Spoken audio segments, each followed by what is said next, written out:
இந்த நாளில் கர்த்தருடைய வார்த்தை வந்து சோதனைகளை ஜெயிக்கணும்னா பரிசுத்த ஆவியில் நிறைஞ்சு நம்ம ஜெபிக்கணும். ஹல்லேலூயா. சோதனைகளை நம்ம ஜெயிக்கணும் அப்படின்னா பரிசுத்த ஆவியில் நிறைஞ்சு நம்ம ஜெபிக்கணும்.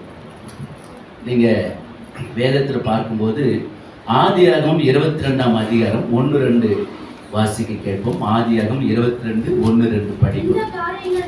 இந்த காரியங்கள் நடந்த பின்பு தேவன் ஆபிரகாமை சோதித்தார். எப்படி எனில் அவர் அவனை நோக்கி ஆபிரகாமே என்றார். அவன் இதோ அடியேன் என்றான். அப்போது அவர் உன் புத்திரனும் உன் ஏகசுதனும் நேசகுமாரனாகிய ஈசாக்கை இப்போது நீ அழைத்துக் கொண்டு மோரியா தேசத்துக்கு போய் ஒன்றின் மேல் அவனை தகன பலியிடுவாயாக. உடனே பாருங்க, நீண்ட வருஷங்களாக ஒரு சாராளுக்கு 90, நம்முடைய ஆபிரகாம் அந்த ஐயாவுக்கு 100 வயசுல ஆண்டு அந்த குழந்தைய பாக்கியத்தை கொடுத்தாரு. ஆனா ஆண்டவர் சொல்றாரு, அவனுக்கு ஒரு சோதனை வருது. என்ன சோதனை? உன் பையனை வந்து எனக்கு என்ன செலுத்தினே பலியிடு அப்படின்னு சொல்றாரு. ஒரு அந்த ஒரு ஆபிரகாம் அவர் வந்து அவர் கோவப்பட்டிருக்கிறான். இத்தனை வருஷமா நான் குழந்தை இல்லாமல் இருந்தேன், கொடுத்த குழந்தை எனக்கே வேணும் சொல்றேன்னு சொல்லி அவன் பின்மாற்றத்தோட அவன் போயிருக்கலாம்.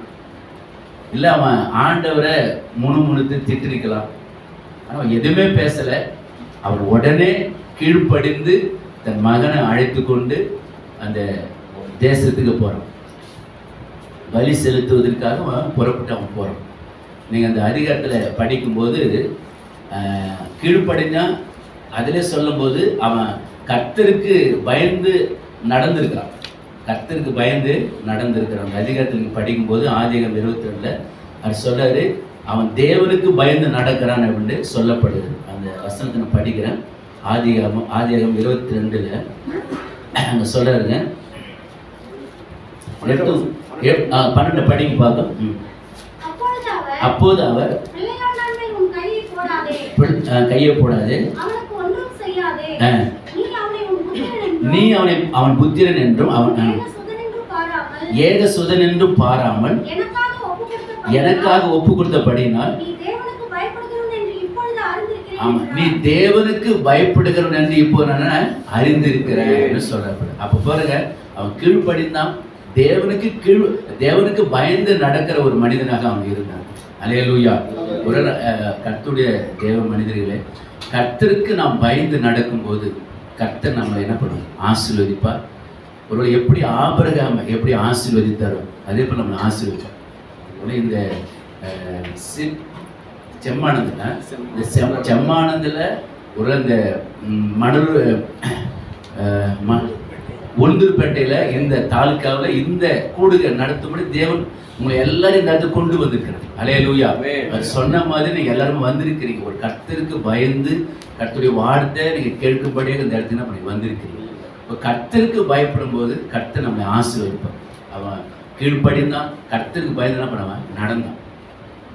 அப்போ பாருங்க, அவனை அதே அதிகாரத்தில் நீங்கள் படிக்கும்போது ஆதியாகமம் 22 சொல்றார் பாருங்க. 17 வசனத்தில், நான் உன்னை ஆசீர்வதிக்கவே ஆசீர்வதித்து உன் சந்ததியை வானத்து நட்சத்திரம் போலும் கடற்கரை மணலை போலும் பெருகவே பெருக பண்ணுவேன் என்றும் உன் சந்ததியர் தங்கள் சத்துருக்கள் வாசல்களை சுதந்திரத்துக் கொள்வார்கள் என்றும் நீ என் சொல்லுக்கு கீழ்ப்படிந்தபடினால் உன் சந்ததிக்குள் பூமியில் உள்ள சகல ஜாதிகளும் ஆசீர்வதிக்கப்படும் என்று என் பேரிலே ஆணையிட்டேன் என்று கர்த்தர் சொல்கிறார் என்றார். அல்லேலூயா.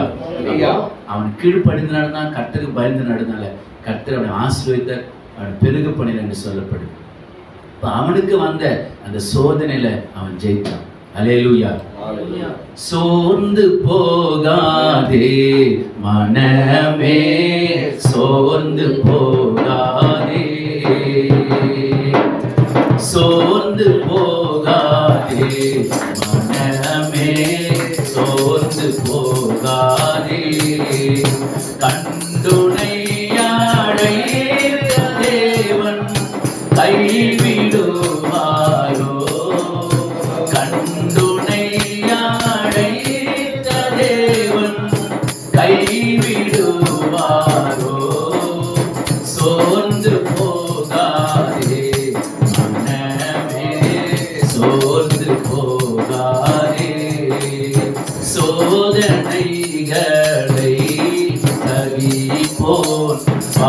பாக்கியவானல்லோ. ஜீவ கிரீடம் சூடும் நேரம் என்ன பேரின்பம். ஜீவ கிரீடம் சூடும் நேரம் என்ன பேரின்பம். சோர்ந்து போகாதே மனமே, சோர்ந்து போகாதே.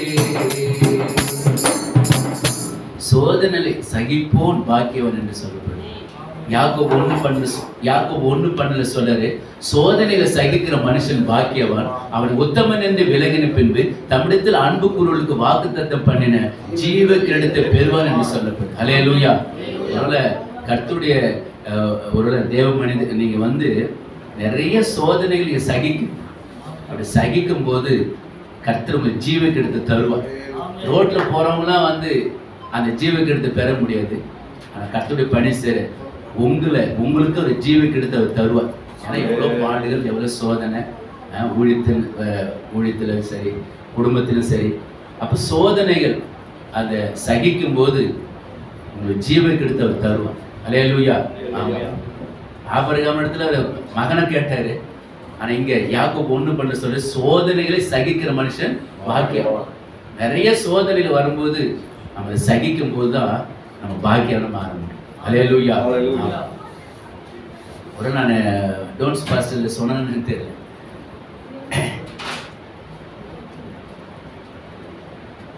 ஊழியத்துக்கு இதை போல ஊழியத்து செல்லுன்னு சொல்லிட்டு நான் காரை காலையில எடுக்கிறேன். காரை எடுக்கும்போது கார் நடுவில் நின்று போயிடுச்சு. இன்னைக்கு அதே மாதிரி தான் ஆயிடுச்சு இன்னைக்கும். அப்போ நான் அந்த ஊழியத்தை முடிச்சுட்டு வீட்டில் நான் படுத்துக்கும் போது தான் அப்போ யார் இது போல பண்ணா அப்படின்னு சொல்லும்போது என்னுடைய இளைய மகன் ஒருத்தர், சின்ன பையன் ஒருத்தர், அவன் தான் எடுத்து போய் இது போல பண்ணிக்கிறேன்னு சொல்லி எனக்கு அப்புறம் நான் கேட்கும்போது சொன்னேன், இது போல தம்பி தான் எடுத்து போனான் அப்படின்னு சொல்லி எங்கள் மக சொன்னாங்க. இப்போ பாருங்க, ஊழியத்துக்கு புறப்படும் போது அவன் மூலியமா அந்த தடை வருது. 2வது முறை அவன் அதை தான் அவன் செஞ்சான். அல்லேலூயா. 2வது முறை என்ன பண்ண அதான் அவன் செஞ்சான். அப்போ அந்த செல்ல முடியாத தடை அவன் மூலியமா நான் வாழ்வது உமக்காக, உமது ஊழியம் செய்வதற்காக. நான் வாழ்வது உமக்காக, உமது ஊழியம் செய்வதற்காக. உமக்காக கொள்வேனே என் ஜீவனையும் நினைப்பதில்லையே. உமக்காக யாவையும் சகித்துக் கொள்வேனே, என் ஜீவனையும் சகித்துக் கொள்வேனே. நான் வாழ்வது உமக்காக, உமது ஊழியம் செய்வதற்காக. அல்லேலூயா. ஆண்டுடைய ஊழியம் செய்யும் போது சில நேரத்தில் நம்ம சகிக்க வேண்டும். பிள்ளைங்க மூலியமா கூட வரலாம், இல்லை விசுவாசிகள் மூலியமா கூட வரலாம், இல்லை நம்முடைய தெருவில் யார் மூலியமா வரலாம். சில நேரத்தில் நம்ம சகிக்கணும்.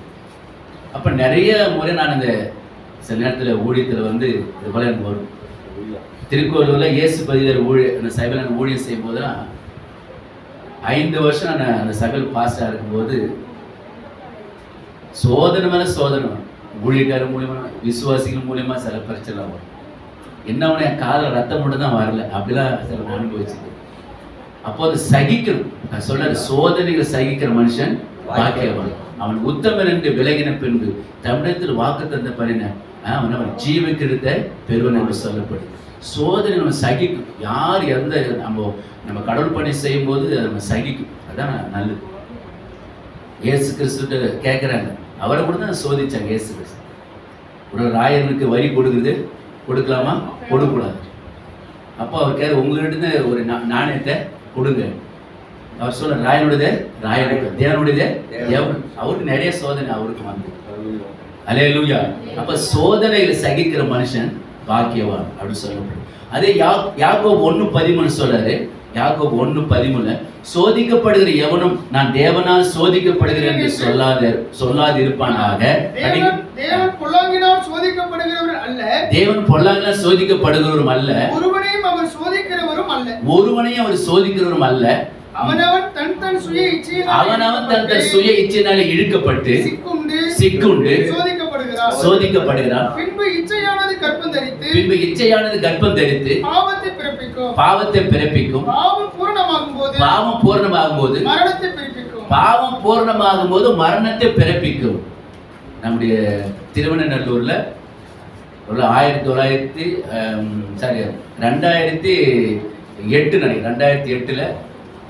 திருவண்ணூருக்கு நீங்க போகும்போது லெஃப்ட் சைடுல ஒரு ஊர் இருக்குது, மாரங்கூர் ராத்து தாண்டி போகும். காசு நீங்க ஊழியம் செய்யற இடம் மாரங்கூர்.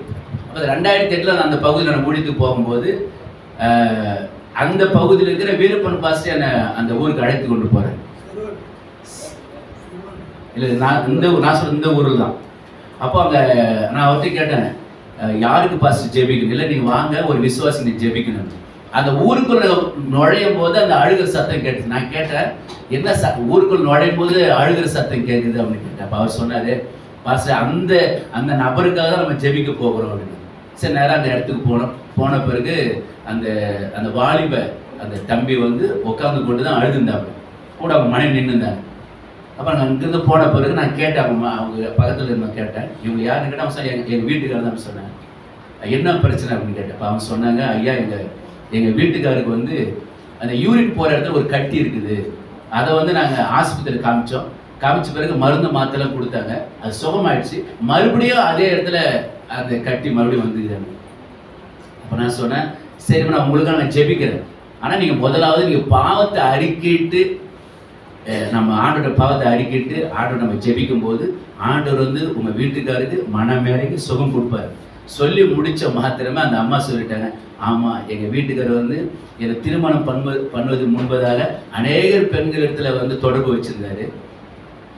அப்புறம் என்ன திருமணம் பண்ண பிறகு அது கொஞ்ச நாள் இல்லாமல் இருந்தது. அந்த டைம்ல தான் இந்த கட்டி வந்தது. அது ஆப்ரேஷன் அந்த டாக்டர் காமிச்ச பிறகு அது நல்லா ஆயிடுச்சு. மறுபடியும் ஐயா இவர் மறுபடியும் அந்த தவறை பண்ணாரு, இப்போ மறுபடியும் அதே இடத்துல அந்த கட்டி வந்தது அப்படின்னு அவங்களே சொல்ல ஆரம்பிச்சிட்டாங்க. உங்க பாவத்தை அறிக்கிட்டு நம்ம ஜெபிக்கலாம் அப்படி சொன்ன மாத்திரமே அந்த அம்மாவை எல்லாம் சொல்ல ஆரம்பிச்சிட்டாங்க.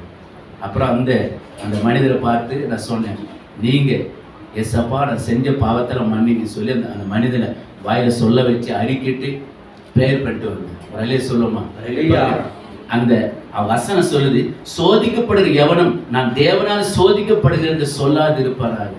அவனவன் தன் சுய இச்சையினால் இழுக்கப்பட்டு சிக்குண்டு சோதிக்கப்படுகிறான். இச்சையானது கர்ப்பம் தரித்து என்ன பண்ணுதான்? பாவத்தை பிறப்பிக்கும். பாவம் பூர்ணமாகும் போது அது மரணத்தை பிறப்பிக்கும் சொல்லப்படும். அல்லேலூயா. இது நிறைய பேர் சொல்ல தெரியும், இந்த கடவுளுக்கு கண்ணு இல்லையா, மூக்கு இல்லையா. அப்போ சோதிக்கப்படுற எவனை நான் தேவனால் சோதிக்கப்படுறது சொல்லாது இருப்பான்னு சொல்ல, அவனவன் தன் சுய இச்சையினால் இழுக்கப்பட்டு சொல்லப்படும்.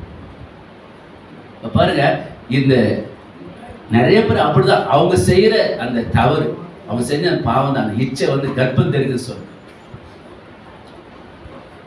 சோதிக்கப்படுற எவனும் நான் தேவனால் சோதிக்கப்படுகிறேன் என்று சொல்லாது இருப்பாங்க. ஒருவேளை இன்னைக்கு நீங்க வேதத்தில் இங்க படிக்கும்போது மார்க் 7:20 சொல்றாரு, அதுல பொருளாசைன்னு ஒண்ணு வருது. பொருளாசை ஒரு மனுஷனுக்குள்ள இருதயத்தில் என்னென்ன இருக்குது, கோபம் எரிச்சல் அப்படின்னு சொல்லும் போது பொருளாசை.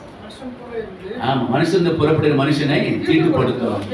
எப்படி இருதயத்துக்குள்ளிருந்து பொல்லாத சிந்தனைகளும் விபச்சாரங்களும் வேசித்தனங்களும் கொலைபாதங்களும் களவுகளும் பொருளாசைகளும் துஷ்டத்தனங்களும் கபடும் காம விகாரம் வன்கண்ணு தூஷணம் பெருமையும் மதிகேடும் புறப்பட்டு வரும்.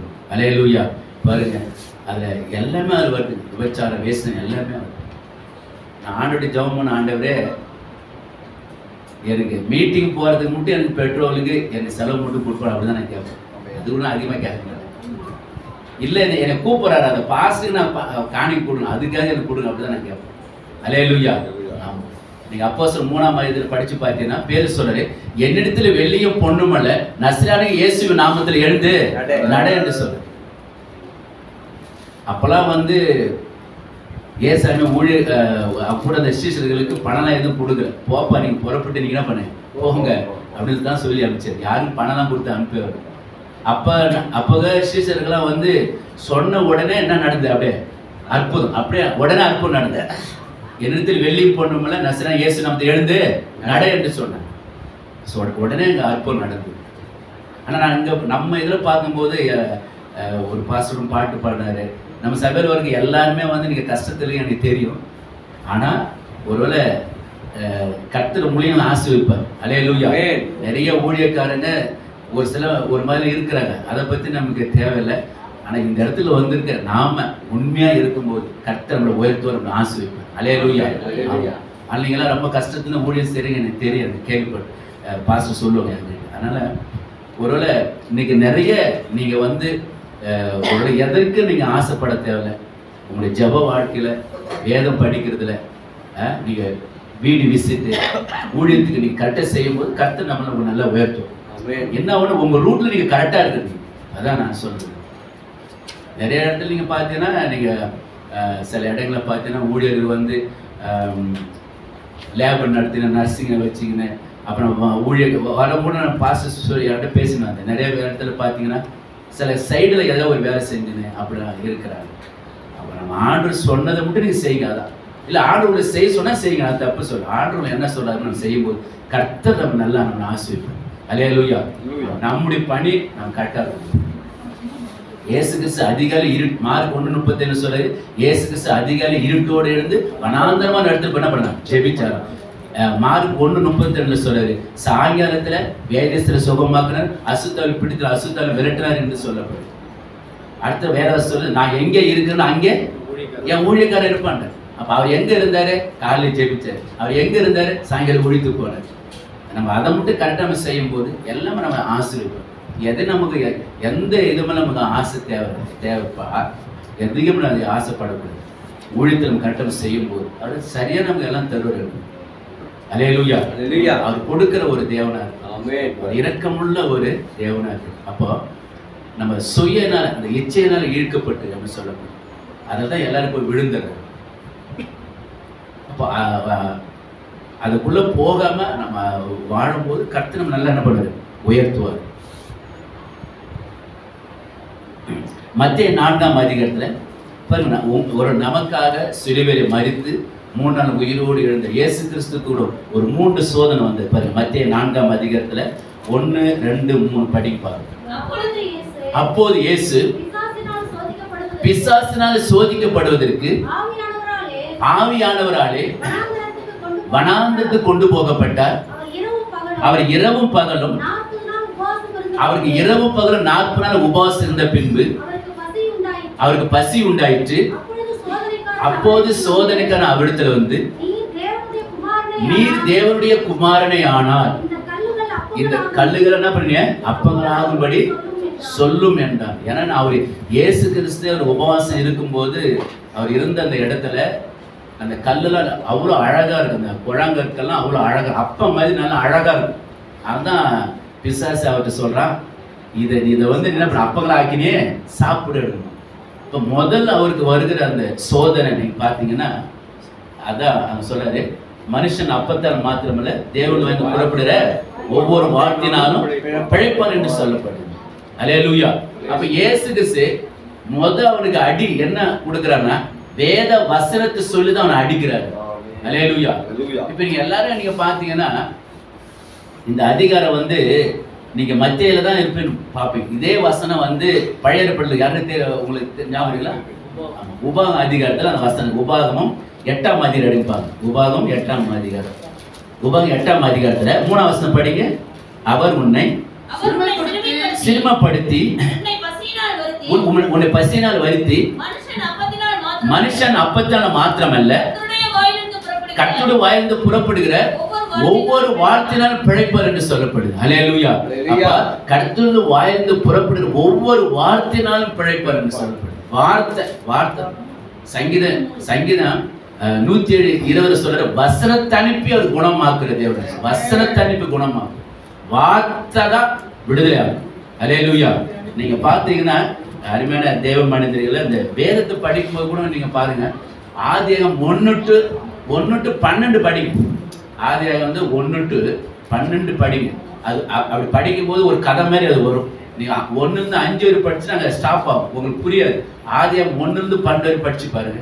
ஒரு அதிகாரத்தை நம்ம எல்லாருமே என்ன பண்றோம், ஒரு அதிகாரத்தை ஒரே முறை படிச்சு வந்துடும். ஒரு அதிகாரத்தை 7 முறை நம்ம படிச்சு பாருங்க, அதுல பிரசங்கம் டைட்டில் எல்லாம் கிடைக்கும். அல்லேலூயா. ஒரு அதிகாரத்தை நீங்க 7 முறை படிச்சு பாருங்க. ஃபர்ஸ்ட்ல வந்து 1 to 12 படிக்கணும். 12 படிச்சுட்டு அதே அந்த 12ல ஒரு அதிகாரத்தை 7 முறை படிச்சு பாருங்க, அதுல அந்த செய்தியோட தலைப்பு கிடைக்கும். உங்க ஆண்டு நேர வேத ரகசியம் கற்றுக் கொடுப்பாரு. அப்ப அந்த 12 அதிகாரம் அடுத்தது 12 to அடுத்து ஒரு 12 அதிகாரம் படிச்சுப்பாங்க. படிக்க நீங்க நிறைய விடுதலை ஆக முடியும்.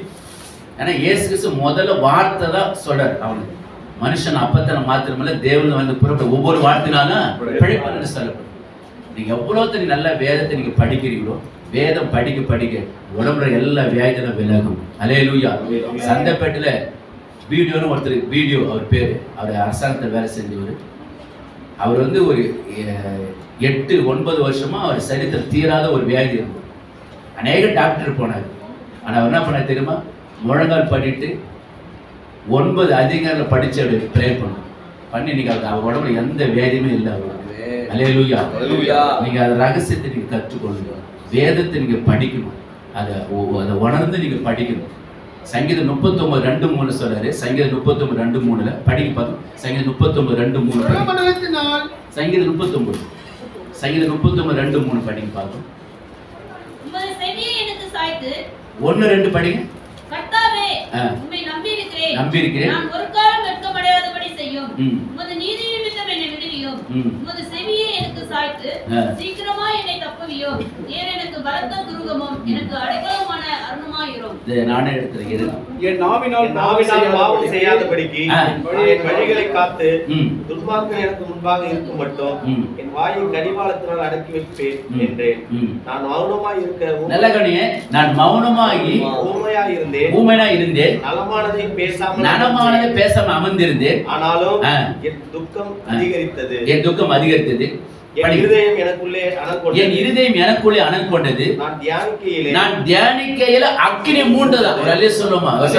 நான் தியானிக்கையில அக்கினி மூண்டது. ஒரு அதிகாரம் நீ 1-12 படி சொன்ன, அதே ஒரு அதிகாரத்தை 7 முறை படி சொன்ன. அடுத்து ஒரே அதிகாரத்தை படிச்சு தியானம் பண்ணுங்க. சொல்ல, நான் தியானிக்கையில் அக்கினி மூண்டது. பரிசுத்த அக்கினி அபிஷேகம் மேல இறங்க உங்க மேல அல்லேலூயா. நீங்க சொல்லி பாருங்க. ஒரே நீங்க வந்து எந்த வசனத்தை நீங்க சொல்லி படிக்கிறீங்களோ அதை நீங்க சொல்லி ஜெபிச்சு பாருங்க. நம்முடைய டோன்ஸ் பாஸ்டர் அவர் சபையில, அதான் நம்முடைய போன மாசத்துல அந்த ட்ரக் மினிஸ்ட்ரிக்கு என்னை கூப்பிட்டாரு. அப்ப நானும் போன மாசம் சுவிசேஷம் குடிச்சு நானும் எங்கேயும் போல, நான் இப்போ ஃப்ரீயாக தான் இருந்தேன். என்னை கூப்பிட்டாரு, நீங்க வாங்க அப்படின்னு. அப்போ அந்த இடத்துக்கு ட்ரக் மினிஸ்ட்ரி மூடியெல்லாம் முடிஞ்ச பிறகு தனிப்பட்ட முறையில் ஜெபிக்கணும் அப்படி அந்த எல்லாரும் ஜெபிக்க வந்தாங்க. அப்போ ஒவ்வொருத்தரும் ஜெபிக்கும் போது அங்கே ஒரு வாலிப ஒரு பெண்ணு அவங்க ஜெபிக்க வந்தாங்க. அவங்க ப்ரேயர் பண்ணும்போது சீக்கிரமா அந்த ஆவி அந்த பெண்ணை விட்டு வெளியில போகுது. அப்பதான் நம்ம அந்த பாப்பாவை சொல்ல வச்சேன், கர்த்தருடைய ஆவியானவர் என் மேல் இருக்கிறார். அல்லேலூயா.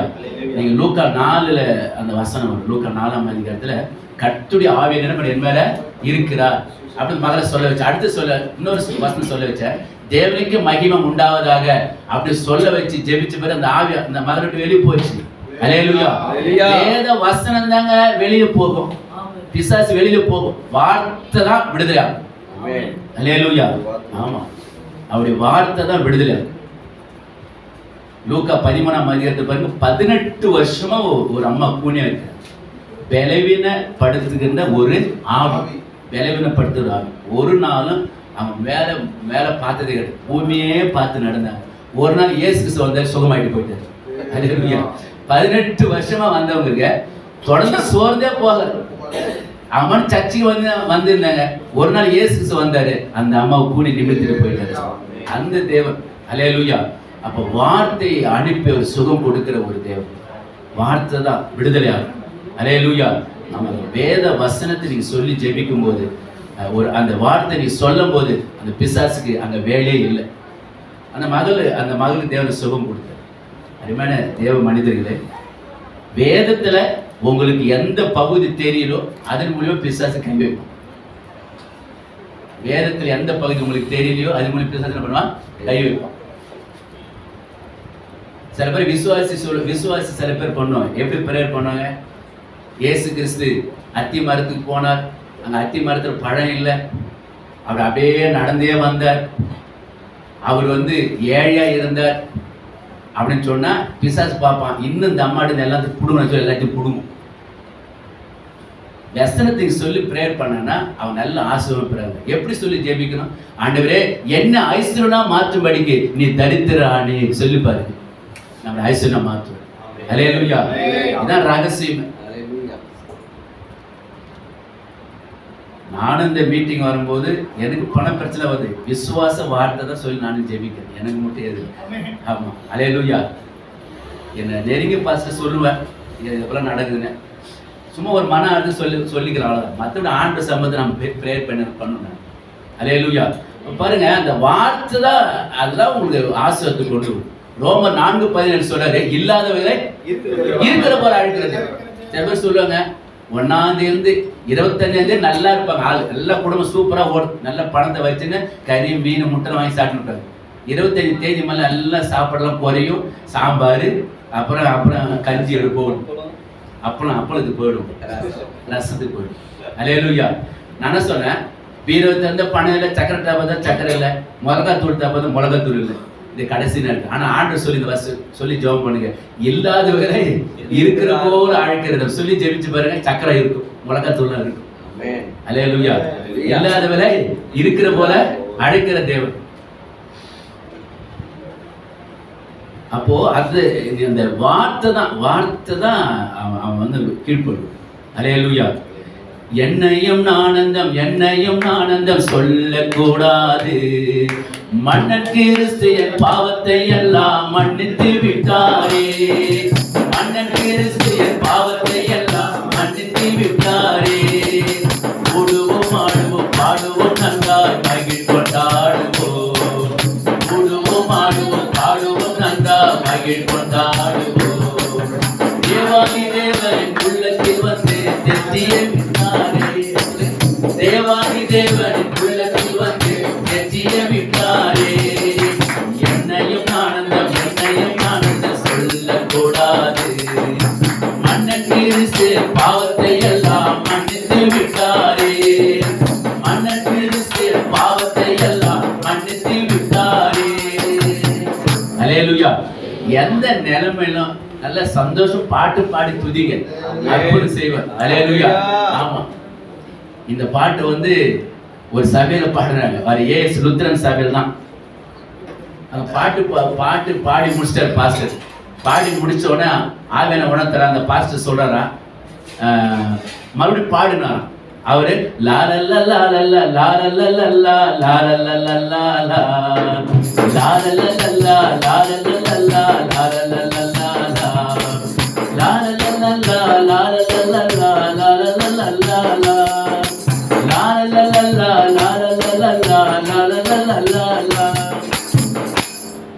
அது பாடி முடிச்சுன்னா ஒரு அம்மா எழுந்து சொன்னாங்க, ஐயா இதை நான் கை தட்டி சந்தோஷம் பாடினேன், என் பல்லு வெளியே போயிட்டு சொன்னாங்க. இந்த சந்தோஷமா எந்த நிலைமையிலும் நீங்க சந்தோஷமா பாடி துதிங்க, வேத வசனம் சொல்லுங்க. நீங்க யார பலவீனா இருக்கிறீங்களா, என்னை பலப்படுத்துனால கிறிஸ்துவால எல்லாவற்றையும் செய்ய எனக்கு பலன் உண்டு சொல்லுங்க, உங்களை பலப்படுத்துவார். அல்லேலூயா. ஆமா, உங்களை பலப்படுத்துவார். எனக்கு ஏகப்பட்ட பிரச்சனை, ஆனாலும் ஆண்டவர் என்னை பலப்படுத்து. ஆமென். அல்லேலூயா. ஆமா, பலப்படுத்துவார். என்னை பலப்படுத்து கிறிஸ்துவால எல்லாவற்றையும் செய்ய பலன் உண்டு சொல்லு. அவர் வேத வசனம் தான் நம்மளை பலப்படுத்தும். சந்தோஷமா பாடல் வரிகள் பாடி துதிங்க, அற்புதம் செய்வார். வேத வசனத்தை நம்ம சொல்லணும். இப்போ இதே அவர் சொல்றாரு, என்ன சொல்ற தெரியுமா, மனுஷன் அப்பத்தால மாத்திரமல்ல தேவனுடைய வாயிலிருந்து புறப்படுகிற ஒவ்வொரு வார்த்தையும் என்ன பண்ணுவான், பிழைப்பன்னு சொல்லப்படுகிறது. வேத வசனத்தை நம்ம எப்போது சொல்லி நம்ம ஜெபிக்கணும். யோவான் 8:36 சொல்றாரு, குமாரன் விடுதலை ஆக்கினார், மெய்யாவினாக விடுதலை ஆவின்னு சொல்ற. அந்த விடுதலை நாயகன் நமக்குள்ளே இருக்கு. அந்த நாயகன் நமக்குள்ளே இருக்கு. அவரு உங்களுக்கு விடுதலை தரும். ஏன்னா விடுதலை தரக்கூடிய நாயகன். அல்லேலூயா. அதனால இயேசுவை இயேசு அந்த சோதனையில அவர் என்ன பண்ணாரு? அவர் ஜெயித்தார். ரெண்டாவது படிங்க. அடுத்தது செகண்ட் சோதனை பாருங்க. மத்தேயு 4ஆம் அதிகாரத்துல மத்தேயு 4 படிங்க, எடுத்து படிங்க சார். சோதிக்கப்படுவதற்கா ஆவியானவராலே வனாந்தரத்துக்கு கொண்டு போகப்பட்டார். அவர் இரவும் பகலும் 40 நாள் உபவாசம் இருந்த பின்பு அவருக்கு பசி உண்டாயிற்று. அப்பொழுது சோதனைக்காரன் அவரிடத்தில் வந்து நீ தேவனுடைய குமாரனே ஆனால் இந்த கல்லுகள் அப்பங்கள் ஆகும்படி சொல்லும் என்றான். அவர் பிரதியுத்தரமாக மனுஷன் அப்பத்தினாலே மாத்திரமல்ல தேவனுடைய வாயிலிருந்து புறப்படுகிற ஒவ்வொரு வார்த்தையினாலும் பிழைப்பான் என்று எழுதியிருக்கிறதே என்றான். அப்பொழுது பிசாசு அவரை பரிசுத்த நகரத்திற்கு கொண்டு போய் தேவாலயத்து உப்பரியின் மேல் அவரை நிறுத்தி நீர் தேவனுடைய குமாரனையானால் தாழ குதியும், ஏனெனில் நம்முடைய தூதர்களுக்கு உம்மை குறித்து கட்டளையிடுவார். உம் பாதம் கல்லில் இடராதபடிக்கு அவர்கள் உம்மை கைகளில் ஏந்திக் கொண்டு போவார்கள் என்பதாய் எழுதியிருக்கிறது என்று சொன்னார். அதற்கு இயேசு உன் தேவனாகிய கர்த்தரை பரீட்சை பாராதிருப்பாயாக என்று அடுத்து சொல்றாரு, உன் தேவனை கர்த்தனை செய்வானே பரீட்சை பாராதிருப்பாயாக. எனக்கு டெஸ்ட் வைக்காத, எனக்கு பரீட்சை வைக்காத அப்படின்னு சொல்றாரு ஆண்டவர். இயேசு கிறிஸ்து. அடுத்தது அதற்கு இயேசு உன் தேவனாகிய கர்த்தரை பரீட்சை பாராதிருப்பாயாக என்று எழுதியிருக்கிறது என்றார். மறுபடியும் பிசாசு அவரை மிகவும் உயர்ந்த மலையின் மேல் கொண்டு போய் உலகத்தின் சகல ராஜ்யங்களையும் அவைகளின் மகிமையும் அவருக்கு காண்பித்து நீர் சாஸ்திராங்கமாய் விழுந்து என்னை பணிந்து கொண்டால் இவைகளை எல்லாம் உமக்கு தருவேன் என்று சொன்னார். இவைகளும் உங்களுக்கு என்ன பண்றேன்? தருவேன் என்று சொன்னாங்க. அப்போது இயேசு அப்பாலே போ சாத்தானே, உன் தேவனாகிய கர்த்தரை பணிந்து கொண்டு அவர் ஒருவருக்கு ஆராதனை செய்வாயாக என்று எழுதியிருக்கிறதே என்றார். ஒரு கடைசி அவர் சொன்னார் பாருங்க, அப்பாலே போ சாத்தானே, உன் தேவனாகிய கர்த்தர் ஒருவருக்கு என்ன செய்யணும்? ஆராதனை செய்வாயாக அப்படின்னு சொன்னார். ஆமா, ஆராதனை அவருக்கு மாத்திரம் நீ ஆராதனை செய்வாயாக அப்படின்னு சொல்ற. அப்பாலே போ சாத்தானு சொல்றாரு, அவன் விரட்டுற. கர்த்தருக்கு மாத்திரம் நீ ஆராதனை செய்வாய்ன்னு சொல்ற. உள்ள தேவ மனிதர்களே, அந்த 3 சோதனைகளையும் அவர் ஜெயித்தார். அல்லேலூயா. கடைசியாக சொல்றாரு, அப்பாலே போ சாத்தான் அப்படின்னு சொல்ற. வார்த்தையினால இங்க விரட்டும். மார்க் 1:25 சொல்றாரு, அவர் பிசாசு என்ன பண்ணாரா? துரத்தினார். மார்க் 1:25 படிச்சு பாத்தீங்கன்னா படிங்க. மார்க் 1:25. அதற்கு இயேசு நீ பேசாமல் இவனை விட்டு புறப்பட்டு போய் என்று என்ன பண்ணாரா? அது அதட்டினார் சொல்லப்பட்டு. நீ பேசாமல் இவனை விட்டு புறப்பட்டு போய் என்று சொன்ன. அப்ப பாருங்க, அதுல இயேசு சொல்றாரு. மார்க் 9:29 படிங்க. மார்க் 9:25. மார்க் 9:25 இவக பிசாசு படிங்க.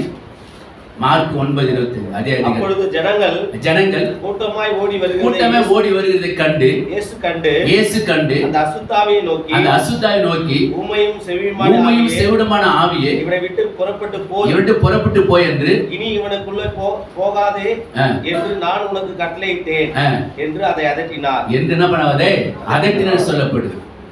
ஆனா அதே சொல்ல இவங்க பிசாசு ஜபத்தினாலும் உபவாசத்தினாலும். அந்த வசனம் படிக்கிறது 29 25 பாருங்க.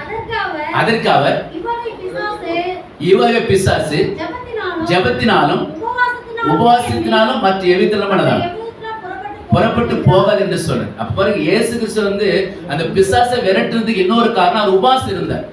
அல்லேலூயா. அவர் உபவாசம் இருந்தார். 40 நாள் உபவாசம் இருந்தார். அப்ப வார்த்தை சொல்லிதான் ஜெபிக்கிறோம். வார்த்தை சொல்லணும், பிசாசு போகணும். இப்ப வார்த்தை நீங்க கேட்டீங்க. ஆனா இயேசு கிறிஸ்து 40 நாள் உபவாசம் இருந்தார். அதனால அவர் சொல்றாரு, அந்த ஊமை செவிடுமான ஆவியை எப்படி அதை ஓட்டணும் அப்படின்னு தெளிவா சொல்றாரு. இவங்க பிசாசு ஜபத்தினாலும் உபவாசத்தினாலும் மற்ற எவ்விதத்திலும் புறப்பட்டு போகாது சொல்ற. அப்ப உபவாசம் இருந்து நம்ம ஜெபிக்கும் போது நிறைய விடுதலை நமக்கு கிடைக்கும். உபவாசம் இருந்து ஜெபிக்கும் போது நீங்க உபாக அதிகாரத்துல படிச்சு பாத்தீங்கன்னா, உபாக அதிகாரத்துல எடுத்து பார்க்கும். உபாகம் 9ஆம் அதிகாரம் எடுத்து பார்க்கும். உபாகமும் என்னாகமும் உபாகம் 9ஆம் அதிகாரத்துல எடுத்து பார்க்கும். உபாகம் 9ஆம் அதிகாரத்துல உபாகம் 9ஆம் அதிகாரம் 18 வசனம் படிங்க. கர்த்தரை கோபப்படுத்துவதற்கு நீ அவருடைய சமூகத்தில் பொல்லாப்பு செய்து நடப்பித்த உங்களுடைய சகல பாவ நிமித்தமும் நான் கர்த்தருக்கு முன்பாக முன்போல இரவு பகலும் 40 நாள் விழுந்து கிடந்தேன். நான் அப்பம் புசிக்கவும் இல்லை, தண்ணீர் குடிக்கவும் இல்லை. அல்லேலூயா. பாருங்க, இஸ்ரவேல் ஜனங்க வந்து அவங்க முறுமுறுத்தாங்க, கர்த்தரை கோபப்படுத்து கர்த்தருக்கு விரோதமாக செயல்பட்டாங்க. அந்த ஜனங்களுக்காக அவங்க உபவாசம் இருக்கிறான். அதான் சொல்றாங்க, கர்த்தரை கோபப்படுத்துறதுக்கு நீங்களோட சமூகத்தில் பொல்லாப்பு செய்து நடப்பித்த உங்களுடைய என்னதான் பாவங்கள் நிமித்தம் நான் கர்த்தருக்கு முன்போல இரவு பகல் 40 விழுந்து கிடந்தேன். அப்பம் புசிக்கவும் இல்லை, தண்ணீர் என்ன பண்ணியா குடிக்கிற சொல்லு. அப்ப எத்தனை நாள் உபவாசம் இருந்தா சொல்லுங்களா பாக்க. எத்தனை நாளுங்க? 40 நாள். இந்த பகுதியில் சொல்லுங்க பாருங்க, எத்தனை நாள்? 40 நாள். யார் 80 சொன்னது? அந்த ஐயா மேல கடன் தட்டலாம், ஒரு கை தட்டலாம். 80 நாள். இந்த வசனம் நீங்க படிக்கணும். அதான் உங்களுக்கு என்ன சொன்ன, வேதத்தை நல்லா படிக்கணும். வசனம் சொல்லுதுங்க, மறுபடியும் படிங்க. அதை கர்த்தரை கோபப்படுத்துவதற்கு அவருடைய சமூகத்தில் பொல்லாப்பு செய்து நடப்பித்த உங்களுடைய சகல பாவங்கள் நிமித்தமும் நான் கர்த்தருக்கு முன்பாக முன்போல இரவும் பகல். முன்போல ஏற்கனவே 40 நாள் இருந்துக்கிறாரு. நல்லே சொல்லுமா, ஏற்கனவே ஒரு 40 நாள் அவரு இருந்துக்கிறாரு. அப்ப முன்போல இரவும் பகலும் என்ன பண்ணிடுறாரு, ஒரு அந்த மோசத்துல இருந்துக்கிறாரா. முன்போல இரவும் பகலும் நான் கர்த்தர் சமூகத்தில் விழுந்து கிடந்தாரு. அப்ப 80 நாட்கள் அவன் உபவாசம் இருந்துக்கிறாங்க. அல்லேலூயா. எத்தனை நாட்கள்? 80 நாட்கள். எனக்கு அழகெல்லாம் நீங்க தானே, எனது ஆசையெல்லாம் நீங்க தானே. எனக்கு அழகெல்லாம் நீங்க தானே, எனது ஆசையெல்லாம் நீங்க தானே. நீங்க இருக்கையில நான் சோர்ந்து போவதில்லை. நீங்க இருக்கையில நாங்க சோர்ந்து போவதில்லை. நீங்க எல்லாமே பார்த்து கொள்வீங்க, நீங்க எல்லாமே பார்த்து கொள்வீங்க, நீங்க எல்லாமே பார்த்து கொள்வீங்க, நீங்க எல்லாமே பார்த்து கொள்வீங்க. இயேசு நீங்க இருக்கையில நாங்க சோர்ந்து போவதில்லை. அல்லேலூயா. யாத்திரை 34:29 படிங்க. யாத்திரை 34:29. மோசே சாட்சி பலகைகள் 2ஐயும் தன் கையிலே எடுத்துக்கொண்டு சீனாய் மலையிலிருந்து இறங்கின போது தன்னோடு அவர் பேசினதினாலே முகம் பிரகாசித்திருப்பதை அவன் அறியாதிருந்தார். ஒரு அல்லே சொல்லுமா பாருங்க. அதே யாத்திரை 34:2-3 படிச்சு பார்த்தீங்கன்னா, விடியற் காலத்துல ஆயத்தமாகி அவன் ஆண்டு சமூகத்துல புறப்பட்டு போறான். இப்ப ஆண்டவரத்துல புறப்பட்டு வரும் முகம் எப்படி இருந்ததா? பிரகாசமா இருந்து. அல்லேலூயா. ஆமா, எப்படி இருந்ததா? பிரகாசமா இருந்தது. நம்முடைய திருக்கோணம் பக்கத்துல பன்னீர் ஊரம், அந்த வேட்டவன லைன்ல இருக்குது பன்னீர் ஊர். கேள்விப்பட்டீங்கன்னா பன்னீர் ஊர்னு ஒரு ஊர் இருக்கு. அதை பன்னீர் சொல்றாங்க. அது பேர் பன்னீர் ஊர். அப்ப அந்த ஊருக்கு நான் போயிருந்தேன். நம்ம நோவா ஐயா சபை மேல தான் சபை. அந்த வீட்டுக்கு ஒரு பிறந்தநாள் ஃபங்க்ஷன் கொடுத்தாங்க. பெரிய வீடு. அவங்களாம் டெல்லி இருக்கிறாங்க அந்த ஊர் ஜனங்களாம். அப்ப அந்த வீட்டுக்கு ஒரு பிறந்தநாள் ஃபங்க்ஷனுக்காக பேசும்படி கூப்பிட்டுருந்தாங்க. நல்ல பெரிய வீடு. வந்து வீட்டுல அந்த ஊர் ஜனமும் உள்ள உட்காந்துங்க. ஒரு பக்கம் பெண்கள் உட்காந்துக்கிறாங்க, ஒரு பக்கம் ஆண்கள் உட்காந்துக்கிறாங்க. கரெக்டா மணி 3 இருக்குங்க. நான் உள்ள போன என்கிட்ட இன்னும் 2 பாஸ்டர் வந்து உட்கார வச்சு உள்ள போன பிறகு இந்த பெண்கள் பகுதியெல்லாம் சும்மா அழகா நல்லா மேக்கப் பண்ணி அழகா உட்காந்துக்கிறாங்க. நல்லா பவுடர்லாம் அடிச்சு. இங்க ஆண்கள் பகுதியிலையும் அவங்க தகுந்த மாதிரி அவங்க அழகா உட்காந்துக்கிறாங்க. 3 மணிக்கு ஆரம்பிக்கும் போது நல்லா பல இருந்தாங்க. 4-5 ஆனப்ப எல்லாம் வரவெல்லாம் கீழே இறங்கி லிப்டிலாம் கீழே இறங்கி முகம் ஒருத்தர கூட நல்லாவே இல்லை. ஒருத்தர் முகம் கூட நல்லாவே இல்லை. நல்லா கவனிங்க. ஆண்டு சமூகத்துல மட்டும் நீங்க போய் உக்காந்து பாருங்க. பவுடர்லாம் அடிக்க தேவையில்லை, லிப்டிலாம் போட தேவையில்லை. அல்லேலூயா. ஆமா, நான் சொல்லுங்க, அவன் இறங்கி வரும் முகம் எப்படிச்சா? பிரகாசமா இருந்தது. நீங்க நல்ல ஜபத்துல இருந்து பாருங்க, பிரகாசமா இருக்கு. அது உபவாசத்துல இருந்து ஜெபிச்சு பாருங்க, இன்னும் முகம் பிரகாசமா. எத்தனை நாளைக்கு சாப்பிடாம இருந்தாலும் ஆலோசனை ஸ்மார்ட்டா இருப்பீங்க. அல்லேலூயா. யாரும் தப்பா நினைக்கலாம் ஒன்று நான் சொல்லுவேன். எனக்கு எந்த சபைக்கு போனால் எனக்கு உனக்கு கல்யாணம் ஆச்சு முதல்ல எனக்கு கேட்கறது தான். எனக்கு நல்ல வாலிப ரெண்டு பையன் ஒரு பொண்ணு இருக்கிறாங்க, எல்லாம் திருமணம் பண்ற வயசு இருக்கிறாங்க. ஒரு அலைய சொல்லுமா அல்லேலூயா. நம்முடைய நீங்க ஆண்டு சமூகத்தில் உட்கார்ந்து பாருங்க, உங்க முகம் எப்படி இருக்குமா? பிரகாசமா இருக்கு. அதான் பாட்டு, எனக்கு அழகெல்லாம் நீங்க தாங்க, அவள்தான் நமக்கு அழகு. அல்லேலூயா. நீங்க பண்ணி பாருங்க ஆண்டு சமூகத்துக்கு. நான் இன்னைக்கு ஆண்டு சபை ஜெபம் பண்ண, ஆண்டவரே இந்த பாஸ்டமான செய்தி கொடுக்கணும். ஒவ்வொரு முறையும் ஜெபத்தையே பேசணும் யாரும் நினைக்கூடாது. ஆண்டு ஜெபத்தை பற்றி எனக்கு கொடுக்குறாரு, அதான் கொடுக்குறேன். அல்லேலூயா. நீங்க அந்த உபவாசம் ஜெபிச்சு பாருங்க, ஜெபத்துல இருந்து பாருங்க, உங்க முகம் பிரகாசம் அடி. இப்ப பாஸ்டர் சொன்னா எத்தனை மணிக்கு ஏற்றி பாஸ்டர்? 3 மணிக்கு. அவனால எவ்வளவு அழகா இருக்கு. 3 மணிக்கு. அதான் நல்லா நீங்க பண்ணி பாருங்க. உண்மையில அந்த பிரசன்ஸ் அந்த இது அப்படியே நல்லா இருக்கும். வேத வாசனை அப்படிதான் சொல்லுது, அது முகம் பிரகாசமா இருந்தது. அல்லேலூயா. அப்ப நீங்க ஒரு காரியத்துக்கு ஜெபிக்கிறீங்க, நடைபெறலையா, உபவாசத்தை ஜெபிச்சு பாருங்க. இந்த ஆவி போகலையா, உபவாசத்தை ஜெபிச்சு பாருங்க, அற்புதம் நடக்கும். அல்லேலூயா. சொல்றாரு, இவங்க பிசாசு ஜெபத்தினால உபவாசத்துல மந்திரி எவ்விதத்தினாலும் புறப்பட்டு போகுதுன்னு சொல்றாரு. அல்லேலூயா. அப்ப நீங்க உபவாசம் இருந்து நீங்க ஜெபிச்சு பாருங்க, நிறைய நீங்க மாற்றத்தை நீங்க பார்க்க முடியும். அல்லேலூயா. ஆனா ஒண்ணு, நீங்க உபவாசத்தை ஜெபிக்கும் போது நம்ம கிட்ட சில மிஸ்டேக். உபவாசத்தை ஜெபிக்கும் போது நீர் ஆகாரம் முதல்ல சாப்பிடுங்க.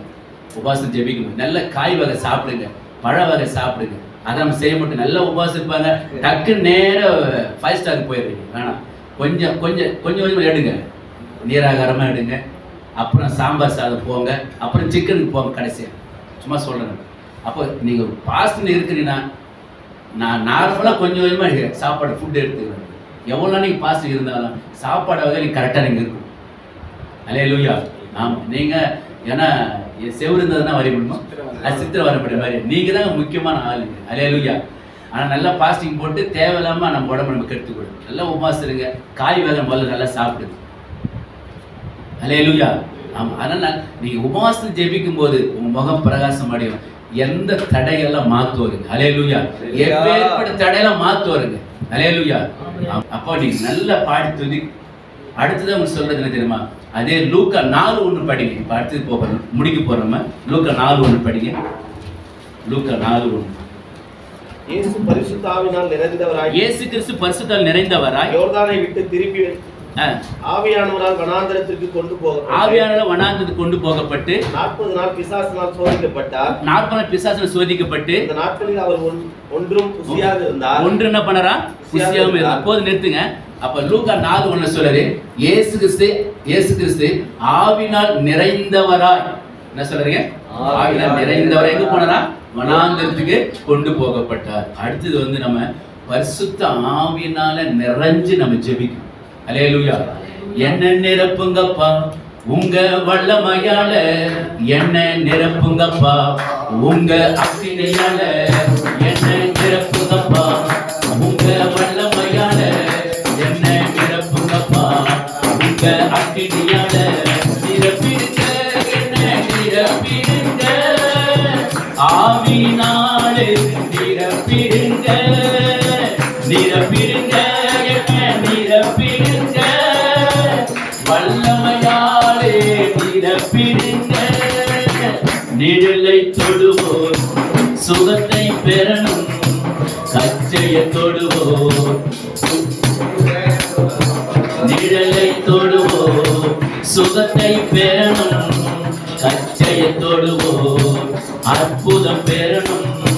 பேதுரு போல் என்னை நிரப்பிடுங்க, பவுல போல் பயன்படுத்திடுங்க, பேதுரு போல் என்னை நிரப்பிடுங்க, பவுல போல் பயன்படுத்திடுங்க. என்ன நிரப்புங்கப்பா உங்க வல்லமையால, என்ன நிரப்புங்கப்பா உங்க அக்கினியால, என்ன நிரப்புங்கப்பா உங்க வல்லமையால, என்ன நிரப்புங்கப்பா உங்க அக்கினியால. அல்லேலூயா. பாருங்க, பரிசுத்தாவில் நிறைஞ்சு ஜெபிக்கணும். ஆனா அடுத்து என்ன சொல்றது தெரியுமா? அக்கினி அபிஷேகம். அது அதோட நம்ம பவர். ஒரு வேலை சொல்லுவோம். ஆமா, உபஜையில வரும், ஒரே உபஜையில வரும், யாக்கோபு அக்கினியும் யோசேப்பு அக்கினி ஜோலையும். அல்லேலூயா. பாஸ்டர் மாதிரி நீங்க பேசணும். நீங்க அக்கினியா இருக்க போறீங்களா, அக்கினி ஜோலையா இருக்க போறீங்களா? அதான் சூப்பர். அக்கினி ஜோலை இருந்தாதான் நிறைய ஆத்துமக சபைக்கு வரும். அல்லேலூயா. ஒரு கரும்பு தோட்டத்தை பத்த வச்சா லைனா என்ன பண்ணுமா? எரிஞ்சிட்டு போயிடும். யாக்கோபு மாத்திரம் அவன் குடும்பம் மாத்திரம் அக்கினியா வச்சிருந்தான். ஆனா யோசேப்பு சொல்றாரு அவன் அக்கினி ஜோலைன்னு. அல்லேலூயா. நம்ம அக்கினி ஜோலையா இருந்தாதான் நிறைய ஆத்துமக்கள் கொண்டு வரும். பாருங்க, பரிசுத்த ஆவியில நிறைஞ்சு ஜெபிக்கணும். அடுத்து போற அக்கினி. அக்கினி முன்னாடி யாரும் நிக்க முடியாது. அல்லேலூயா. முன்னத்தூர்ல ஒருத்தர் பிரேயர் பண்ண போறேன். அந்த பாஸ்டர் எனக்கு சொல்லிட்டாரு, பாஸ்டர் மருந்தை வச்சு உள்ள கொடுத்துட்டாங்க. மருந்து என்ன பண்ணாங்க? உள்ள கொடுத்துட்டாங்க. இதெல்லாம் ஒன்றும் பண்ண முடியாது. அப்ப இந்த பாட்டை தான் பாடினேன். நான் சொன்னேன், ஏங்க அக்கினி உள்ள போனா அது கக்காவில வெளியே வந்துன்னு சொல்லிட்டேன். அல்லேலூயா. அவங்க மருந்து கொடுத்துட்டாங்க. அது போய் பிளட் எல்லாம் பரவிச்சுக்கிறேன்னு சொன்னாரு. இந்த பாட்டை பாட்டு தான் பிரேயர் பண்ணணும். பொண்ணு நல்லா இருக்கிறாங்க. அல்லேலூயா. அக்கினி சுட்டி அடிச்சிருந்தாங்க. அல்லேலூயா. ஒரு பரிசுத்த ஆவியில நிறைஞ்சு நம்ம அவர் ஜெபிச்சார் என்று சொல்லப்படுது. நீங்க பாத்தீங்கன்னா அப்போஸ்தலர் 4ஆம் அதிகாரம் 7-8 படிங்க. அவன் அந்த பேதுரு எப்படி இருந்தார் பாருங்க. அதனால்தான் அவருடைய நிழல் பட்டு அநேகர் சுகமாயிருக்கிறார். அப்போஸ்தலர் அவர்கள் நடுவே நிறுத்தி நீங்க எந்த வல்லமையினாலும் எந்த நாமத்தினாலும் செய்தில் என்று கேட்டார்கள். அப்போது பேதுரு பரிசுத்தாவினால் நிறைந்து. நம்ம ஒரு அதிகாரத்தை பேச போனா சண்டே வாங்கிட்டு வந்துடும். ஆனா அவன் அதிகாரத்தை பேசுறான், பரிசுத்தாவில் நிறைஞ்சு பேசுறான். நீங்க வந்து எப்போதும் பரிசுத்தாவில் நிறைஞ்சு பேசு. அல்லேலூயா. என் தெருவில் யாரா பாட்டு போட்டாங்கன்னா வாலி பசங்க பாட்டு கேட்டுனே வருவான். என் தெருவுக்கு வந்து பாட்டு ஆஃப் பண்ணிட்டு தான் போவான். அல்லேலூயா. நான் சண்டைலாம் வாங்க மாட்டேன். பரிசுத்தாவில் நிறைஞ்சு தான் பேசும். கெட்ட வார்த்தையில எதுவும் பேச மாட்டேன். பரிசுத்தாவில் நிறைஞ்சு தான் பேசும். நீங்க பேசி பாருங்க, அற்புதம் செய்வோம். அல்லேலூயா. அவன் பேசுறான் அதிகாரிகிட்ட, எந்த நாமத்தினாலும் எந்த வல்லமையினாலும் சப்பாத்தி நடந்தான். அப்போஸ்தலர் 3ல அந்த சம்பவம் வரும். அப்ப சொல்றான், அங்க அதிகாரி பார்த்து சொல்றான், உங்களால சிலுவையில் அறையப்பட்டு அது முன்னாடி கூட சொல்றான், அவன் பரிசுத்தாவில நிறைந்து. அப்படிதான் வசனம். பரிசுத்தாவில் நிறைந்து உங்களால் சிலுவையில் அறையப்பட்டு மரித்து 3ஆம் நாள் உயிரோடு இருந்த இயேசுவின் நாமத்தில் நடந்தான். ஒரு அல்லே சொல்லுமா? ஒருத்தரோட ஒரு வார்த்தை பேச வேணுங்க. நீங்க பரிசுத்தம் நிறைந்து நீங்க பேசி பாருங்க, அற்புதம்.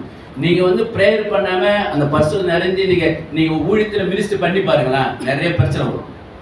ஆனா பரிசுத்தம் நிறைஞ்சு நீங்க பண்ணும்போது பிரச்சனை வந்தா அது வந்து உங்களை காப்பாத்தும். ஏன்னா நீங்க அந்த வல்லை மேல இருக்கிறீங்க. அல்லேலூயா. ஐயா இவர் மீட்டிங் தான் போகும்போது அந்த ட்ரக் ஓடுற வண்டி போய் மண்ணில் மாட்டிச்சு. இவர் ஐயா நீங்க அவரு கூட போங்க. நான் அவரோட போனா என் கார் நின்று போச்சு. என்னன்னா அவருக்கு வண்டி எடுத்து நான் போக முடியும். அப்புறம் என்ன ஆச்சு, அவர் வண்டி உள்ள மண்ணில் மாட்டிச்சு. சரி நான் சும்மா நின்றுக்கிறேன். நான் அவருக்கு ப்ரேயர் பண்ணுவேன், ஆண்டவரே சீக்கிரம் வண்டி வெளியே வரும். நானும் ப்ரேயர் பண்ணிடுறேன். ஒரு ஓரம் பண்ணு வண்டி வெளியே வந்துச்சு. அப்புறம் என் கார் எங்கே தான் போய் அங்கே போய் நின்று போட்டாரு. என் கார் நின்று அதுக்கு ஜவம் பண்ணி ஓட்டினே வந்தேன். அந்த கார் நல்லா இருக்கிற தான், அவ்வளோ தடை. பாருங்க நீங்க அந்த அதான் அதுல நிறைஞ்சு நீங்க இருந்தீங்கன்னா தடையெல்லாம் எடுத்துருவாரு. அது சொல்ல அவர் சொல்றாரு பாருங்க, பரிசுத்தம் நிறைஞ்சு அவர் இருந்தார். எந்த நாமத்துல நீ செஞ்சேன் அவன். அதனாலதான் பாருங்க அவனுடைய நிழல் பட்டு என்ன பண்ண அநேக என்ன பண்ணுங்க சுகமடைந்தாங்க. ஏன் அவன் பரிசுத்தம் நிறைஞ்சிருக்கிறான், அதை சொல்லுவாரு. அல்லேலூயா. என்ன சொல்றோம், பரிசுத்தம் நிறைஞ்சிருக்கான். அதான் இப்ப நீங்க பவுல பாத்தீங்கன்னா அவனுடைய ட்ரெஸ்ஸை வந்து என்ன பண்ணுவாங்க, அவன் மேல அந்த துணியை அந்த வார்க்கட்சியில போட்டு அவன் மேல இருந்து எடுத்து போய் வேதஸ்தல போடும்போது வேதஸ்தலாம் ஆகிதான் சுகமா இருக்க சொல்றாங்க. அல்லேலூயா. அப்ப அவன் பரிசுத்தாவில நிறைஞ்சிருந்தான். அல்லேலூயா. அப்ப அதான் நீங்க எப்போதும் இயேசு கிறிஸ்து பாருங்க, லூக்கா 4:1 அவர் பரிசுத்தாவில நிறைந்தவராய் வனாந்து கொண்டு போகப்பட்டார். பரிசுத்தாவில நிறைஞ்சிருக்கு. எப்போது நீங்க பரிசுத்தாவில நிறைஞ்சு நீங்க ஜெபிக்கும் போது உங்களுடைய ஜெபத்துக்கெல்லாம் பதில் கிடைக்கும். அல்லேலூயா. ஆவியில் நிறைஞ்சு ஜெபிக்கும் போது உங்களுக்கு உங்க ஜெப குறிப்பெல்லாம் பதிலே கிடைக்கும். எல்லா பிசாசுகளும் வெளியே போகும். எல்லா தடைகளும் மாறுங்க. ஏசாயா 58:12 சொல்றாரு, கர்த்தர் முன்னே போவார். இஸ்ரவேலின் தேவன் உங்களுக்கு பிறகே காக்கிறவர் இருக்கிறார். அப்படின்னா முன்பதாகவும் பின்னாடி நம்ம காக்கிற ஒரு தேவன். அல்லேலூயா. நாம எப்பேற்பட்ட தடையெல்லாம் அவர் மாற்றுகிற ஒரு தேவனா இருக்கிறார். அப்ப நீங்க பரிசுத்த ஆவியில எப்போது நிறைஞ்சு ஜெபிக்கணும். அப்ப சோதனை வரும்போது எப்படி அந்த சோதனை ஆபிரகாம் ஜெயிச்சா, இயேசு சோதனை வரும்போது வார்த்தையை சொல்லி அவரு அந்த பிசாசை துரத்தினாரு. அடுத்தது இயேசு கிறிஸ்து பரிசுத்த ஆவியில் நிறைஞ்சு அவர் ஜெபிச்சார். அல்லேலூயா. அப்படி ஜெபிக்கும் போது சோதனையில் ஜெயிக்க முடியும். அதான் செய்தியோட தலைப்பு. பரிசுத்த ஆவியில் நிறைஞ்சு நீங்க ஜெபிக்கும் போது சோதனையில் ஜெயிக்க முடியும். அல்லேலூயா. எப்பேற்பட்ட சோதனை தடைகள் எல்லாத்தையும் மாற்ற முடியும். அல்லேலூயா. எல்லாரும் நம்ம எழுந்திருப்போம். எல்லாம் எழுந்து